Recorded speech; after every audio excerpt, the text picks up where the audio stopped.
Okay, Jim O Toole. I live in Massachusetts and here in lovely Inishturk for a couple of weeks where I was born and raised, and heading back to the good old USA Monday.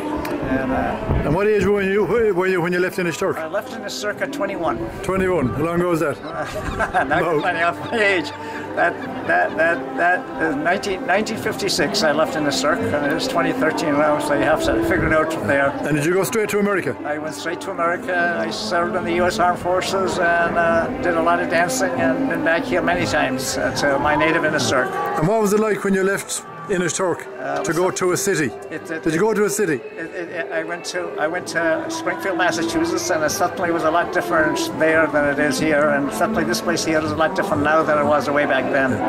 Did you like it when you got to America? I loved it really, but there was a a transition of where you have to get get used to a new country, and I did well in the USA, and three sons and three lovely daughter-in-laws. And did you join the American? And many grandkids. Did you join the American Army straight away? I joined actually when I was almost 6 months in the country. I found out I was going to get drafted, so I joined the National Guard. I spent 6 months in the regulars, and then I actually spent 10 years in the reserves. So, in the reserve? Yeah. Did you ever have to go overseas? I never went overseas. I was stationed in the USA, luckily. And what was the army like in the States? Was it tough? The army was very good. I was in fairly good shape actually when I went in the army, because I was playing football at the time, and I was doing a bit of running, and I also did a lot of running since I got out of the army. I ran a lot of marathons actually. Did you? What was your personal best? My personal best was I ran a 2:59.13 in Boston when I turned 60.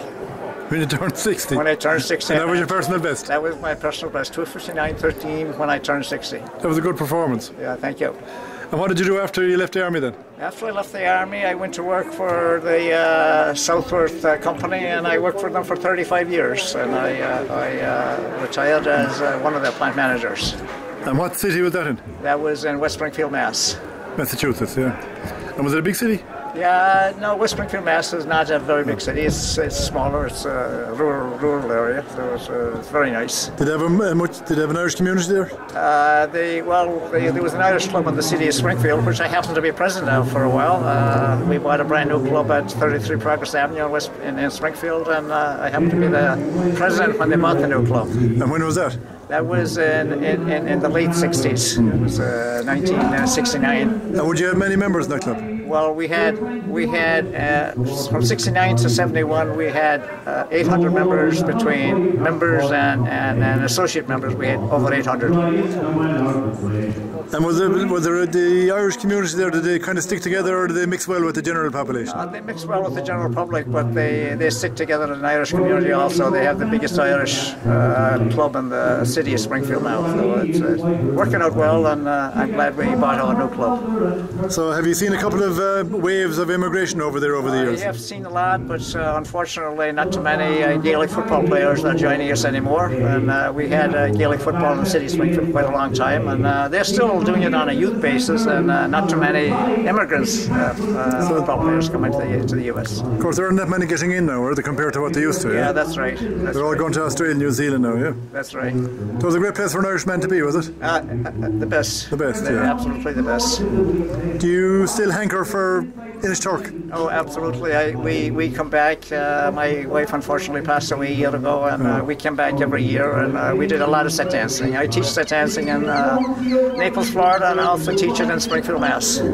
So you're very active over there, obviously. Yeah, we certainly, the Irish community is very active, and the community centre here in Inishturk is extremely active, and getting some great publicity here in Ireland, actually. Yeah, they've done a lot of the island in the last few years, haven't they? Yeah. They have a beautiful centre here, like you've seen inside here tonight. Do you have any political involvement over there now? I don't actually. Political? I stay neutral. And any Irish guys get involved, do they? They do. There's a lot of. When I went over there to Springfield way back in the late 50s, every position in Springfield was filled with an Irishman. Yeah. You know, the DA and the police chief, and are there many of them now? Many in them positions now? or well, are they? there are some, but there's not as many then now as there used to be. So the present generation of Irish would be second generation. Yes. Your kids. Yes, it would. Yeah. None of your kids ever come back to Ireland to live, no? They have never come back to live, but they've all been over here. And I'm headed to climb Patrick Saturday. Good man. Yeah. 2 days time. 2 days time. Yeah. You've done it before, I assume. I have done it before, and I climbed Patrick with my son and 3 grandkids there a few years ago. But by the sound of things, anyway, you're going to have a personal best in Patrick next Saturday. Yeah, I have